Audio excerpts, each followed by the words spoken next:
Bonjour, shalom, je suis serviteur de Dieu Alan Rich, bienvenue sur ma chaîne YouTube Preacher Alan Rich et sur mes autres réseaux sociaux où que vous me voyez. Soyez bénis au nom de Jésus, Yeshua, de son vrai nom.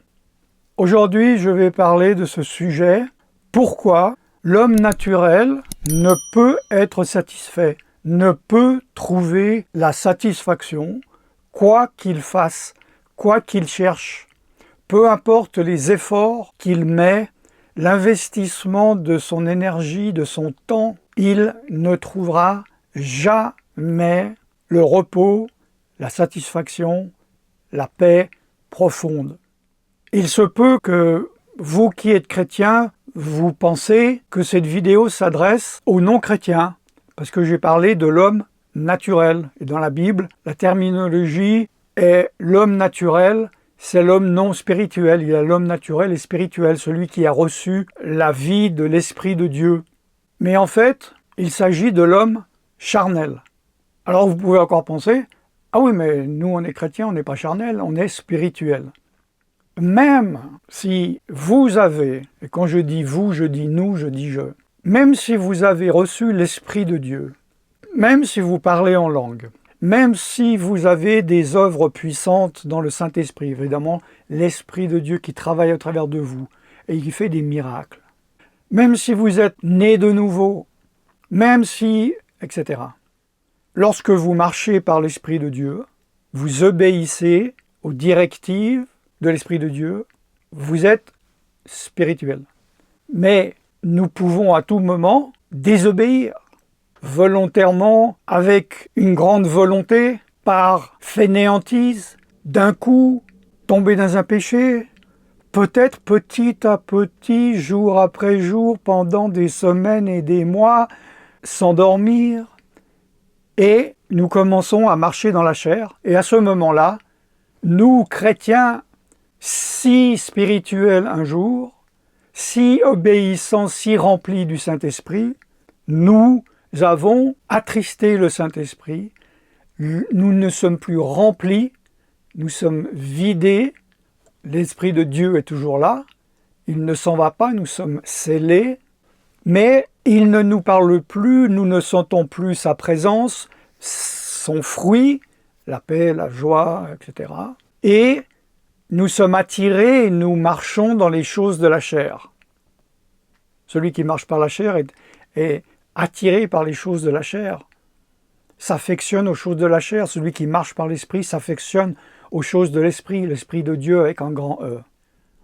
Jésus, Yeshua de son vrai nom, a dit, si vous buvez de l'eau de ce monde, vous ne serez jamais rassasiés, vous ne serez jamais satisfaits. Mais si vous venez boire de l'eau que je vous donne, vous aurez la vie, avec plénitude, la satisfaction. Les choses du monde, les joies du monde, les joies de la chair ne satisfont que courtement et ils sont suivis par des frustrations. Des gens sont seuls, ils vont coucher avec quelqu'un la nuit, le lendemain matin ils se réveillent, sont-ils heureux? Non. Ils vont prendre des drogues, ils vont regarder du porno, ils vont boire de l'alcool, ils se réveillent le matin, se sentent-ils mieux? Se sentent-ils pleins? Heureux? Non, ils sont frustrés. Ce sont les fruits du péché, les fruits de la chair, les œuvres de la chair. Alors, pourquoi et comment cela fonctionne? Parce que ce que je viens de dire, je pense que vous le savez en tant que chrétien. Nous avons un corps, nous avons une âme et nous avons un esprit. Si vous ne savez pas ce qu'est l'âme, ce qu'est l'esprit, la différence entre les deux, j'ai fait les enseignements profonds sur tous les sujets de la volonté, des émotions, de la conscience, etc. Allez voir sur ma playlist de l'âme et l'esprit. Investissez du temps, vous comprendrez des choses absolument nécessaires à votre marche et à votre compréhension des choses de Dieu. Mon âme, donc notre âme, votre âme, a besoin d'activité. Il a besoin d'interaction sociale. Il a besoin de penser, il a besoin d'imaginer, il a besoin de planifier.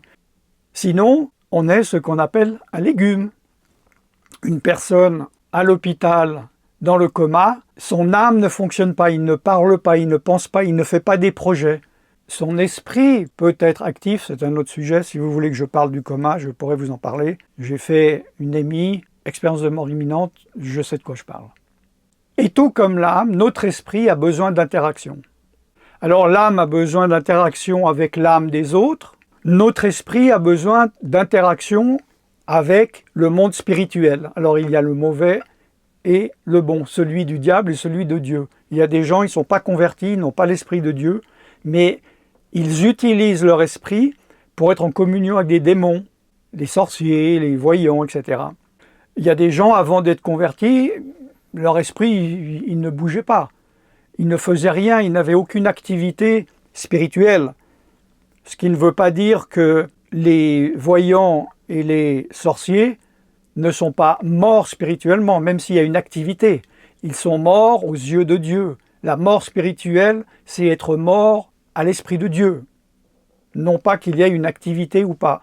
Même s'il n'y a pas d'activité, l'Esprit est vivant.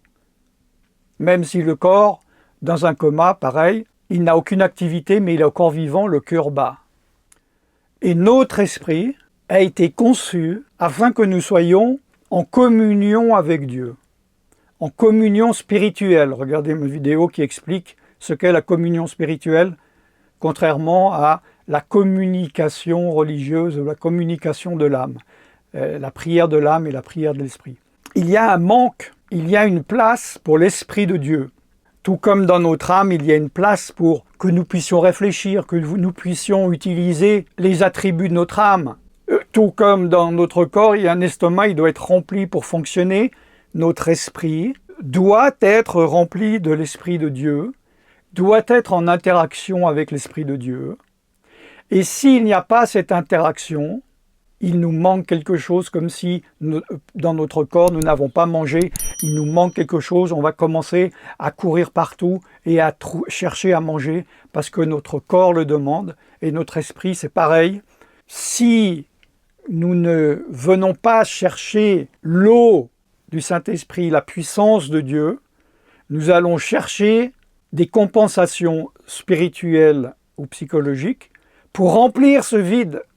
Mais ce vide ne peut pas être rempli par autre chose que par l'Esprit de Dieu, que par la puissance de Dieu, que par le Saint-Esprit. Et en tant que chrétien, comme je l'ai dit au début, ce n'est pas parce qu'un jour j'ai reçu l'Esprit de Dieu, parce qu'un jour j'ai été rempli de l'Esprit de Dieu, parce que pendant plusieurs années j'ai été rempli du Saint-Esprit de Dieu, qu'un jour je ne peux pas perdre cette présence, attrister le Saint-Esprit. Il est dit, soyez remplis du Saint-Esprit. C'est à nous à faire que nous soyons remplis du Saint-Esprit, pas par nos propres forces, par l'obéissance, par la marche dans le Saint-Esprit.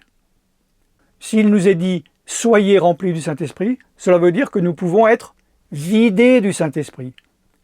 Pas quittés, ça c'est le cas extrême, dont je ne veux pas parler, j'ai déjà parlé. Mais il ne faut pas s'appuyer, ne vous appuyez pas sur le fait, j'ai le Saint-Esprit, je suis né de nouveau, ça fait 5 ans, 10 ans, 40 ans que je suis chrétien, je connais ma Bible, je connais toute la théologie. Non. Si vous avez des insatisfactions, c'est que vous n'obéissez pas complètement à Dieu, vous ne marchez pas dans les voies de Dieu. Si vous devez trouver des satisfactions dans la compensation, c'est pas forcément quelque chose de a priori destructeur, comme l'alcool, comme la drogue, comme je ne sais quoi, là, peu importe. Mais ça va être se remplir, essayer de se remplir d'autres choses, par de la musique, en regardant des films sans arrêt, en étant sans arrêt avec des gens dans des endroits pour oublier, ou essayer d'oublier, et on retourne chez soi, on se retrouve un jour ou l'autre face à soi-même, et on voit qu'on n'a pas réussi à se remplir, nous n'avons pas trouvé la satisfaction, parce que la satisfaction profonde, la plénitude, c'est de Dieu. Et vous pouvez vous dire à juste raison, et j'espère que vous vous posez la question, mais moi je veux comment faire? J'ai déjà fait tous les enseignements, allez voir sur ma chaîne YouTube Alan Rich, la marche du chrétien, comment faire pour obéir, marcher, être béni. Si vous ne voulez pas investir du temps dans l'enseignement, dans la présence de Dieu, dans la recherche de Dieu, vous n'êtes pas sérieux avec Dieu. Vous voulez tout pour rien. Vous voulez acheter une voiture, vous n'avez qu'1 franc, mais vous dites laissez-la moi pour 1 euro, 1 dollar, 1 franc. Non. Les choses ont un prix et les choses de Dieu sont précieuses. Il y a des choses que Dieu donne que l'on ne mérite pas. Clac! Un jour, Dieu nous a bénis et on dit merci Seigneur, je ne le mérite pas. Et il y a des choses, je ne suis pas en train de dire qu'il faille les mériter, mais il faut y travailler, il faut participer. Nous ne sommes pas des robots, nous sommes des co-travailleurs. Je ne sais pas comment on dit en français. C'est écrit dans la Bible, co-worker, avec Dieu. Il veut notre participation, il donne des choses. Il y a des choses qu'il fait que nous ne pouvons pas faire, et les choses que nous devons faire, il ne va jamais les faire. Mais ça, c'est tout dans les enseignements. Voilà ce dont je voulais parler aujourd'hui. Ne manquez pas mes autres vidéos. Je suis serviteur de Dieu Alan Rich. Et je vous bénis dans le nom tout-puissant de Yeshua, que vous connaissez sûrement sous le nom de Jésus. Shalom.